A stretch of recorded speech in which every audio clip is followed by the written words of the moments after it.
Hi everyone, it's Dr. D. I am going to kind of walk you through best practices for reading the genetic analysis.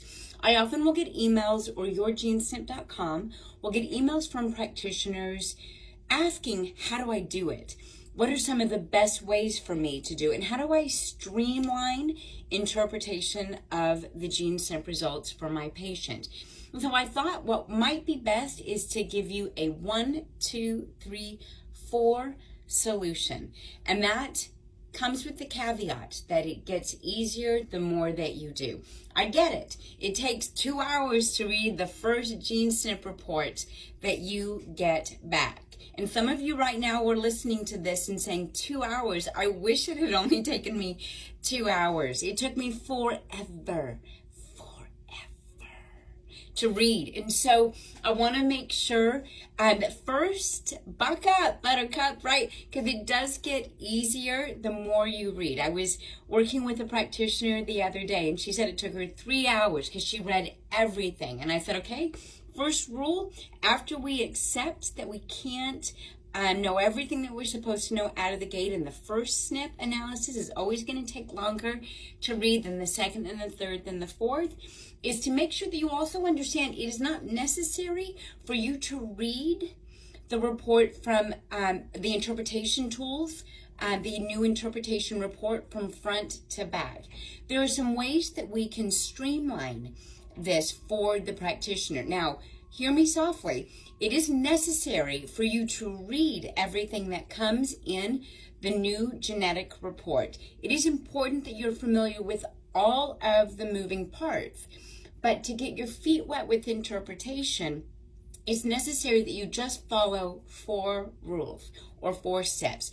First, that you understand that you need to take in the totality of your patient's presentation. Do they have a family history or a presenting history of elevated blood pressure? Because that's going to help you figure out whether or not you're going to hold blood pressure and cardiovascular SNPs at a higher level of suspicion than, say, some of the methylation SNPs or B vitamin or nutrient SNPs. It's not that those two worlds don't interact, but you may choose to hold one or a set or a category of polymorphisms above others because of the way your patient presents or questions that are being asked. That brings us to the second thing I want us to pay attention to when interpreting the Gene SNP results, is what are your patient's goals? Ideally, if your patient's goals are to lose weight, then you're going to prioritize some of the weight polymorphisms, then the sleep polymorphisms, then the dietary or personalized nutrition polymorphisms over some of the blood sugar variations or the blood pressure variations, or even some of the detox variations. Again, it's not to say that detox SNPs don't play a role in capacity or speed of weight loss, right, or patient response. But when we're trying to do something, make it digestible both for the patient and for us, we want to make sure that we're following a flow or a program. And since your patient's initial goal was to lose weight, let's look at it from what are the weight polymorphisms? How are you going to know? Well, we've put an icon or a badge on the report that lets you know if it is a weight management SNP, or if it's primarily a weight management SNP, if it's primarily a blood sugar leptin SNP, if it is predominantly a cardiovascular or cholesterol lipid SNP. We've done that by giving you the badges. So you know how you're going to prioritize based on some of the color coding that we've already added to the report that you have access to. Once we have looked at taking the totality of our patient presentation, we've now assessed or established the goals with our patient, which helps us figure out which SNPs we're going to pull out first. Going back to the original plan, you do need to be familiar with all of the moving parts, but you don't have to know everything to get started. You don't need to know the gene tests inside and out before you spend time doing a report of findings or review with your patient. You just need to know what their goals are based on their presenting history and family history so that you can take in the totality of the patient presentation. From there, we're literally going to pull out just the red deleterious SNPs. And then we're going to put a full filter on that, and we're only going to look at the gene polymorphisms that are both red and homozygous, meaning that they share two of the same allele. They are CC, they are TT, they are GG. It's not to say that a red polymorphism, that is GA, isn't necessary or doesn't contribute to a patient's needs, but what we want to do is identify what needs to be prioritized. What are okay, we need to pay attention over here genes. By doing that, I now see if someone, for example, is FAME2AA. This is a problematic SNP. They are red. It is double homozygous. The FAME variant is related to vascular health in brain aging or in the more mature adult. It is responsible for how inflammation and endothelial function work in the body, putting us at on the right side of cardiovascular decline, or on the poor side of cardiovascular decline if you have the red AA gene variant. For that reason, I'm going to hold that one up in higher regard or higher suspicion, in particular in a patient of more advanced years. In a patient where they let me know that diet is not something, or lifestyle is not something that they've paid attention to, meaning that they may have created through lifestyle an environment where that gene in fact expresses itself. I'm definitely going to take in the real objectives that I have to look at every time I visit with the patient. Let's look at those vitals. How are they doing with their blood pressure?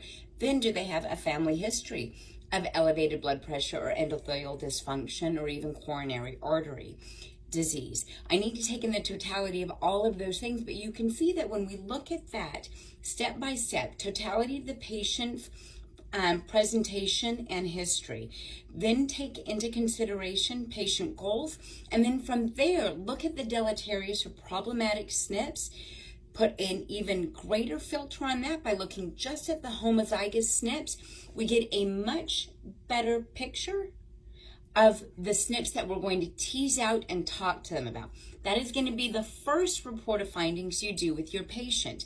You're going to go over, no different than you would with lab work, no different than you would with objective findings from a physical exam, or from, if you practice physical medicine, from your findings through physical examination appropriate to your discipline of medicine or your discipline of healthcare.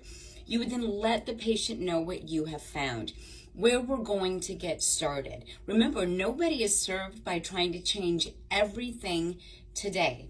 What we want is the Gene SNP report and the Gene SNP program, and ultimately their wellness plan with you to be easy to digest, easy to comprehend, and ultimately easy and practical to do every day, to live that better lifestyle dictated or driven by their genetics. So that's how we're going to initially look at the Gene SNP polymorphisms. What is the totality of my patient presentation?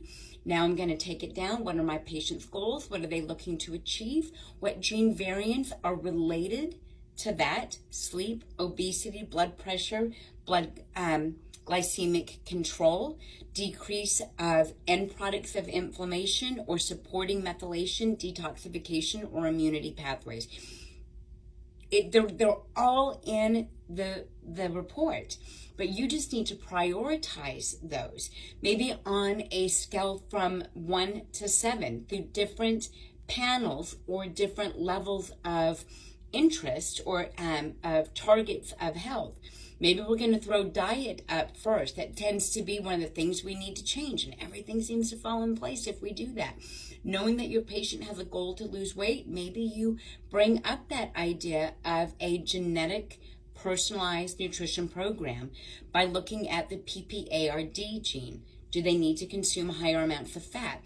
Maybe you're going to look at the PPARG gene. Maybe they need to be consuming higher amounts of protein. It's now your opportunity to talk to them about what are some good choices for fat, what fits into their lifestyle as well as into their genetics.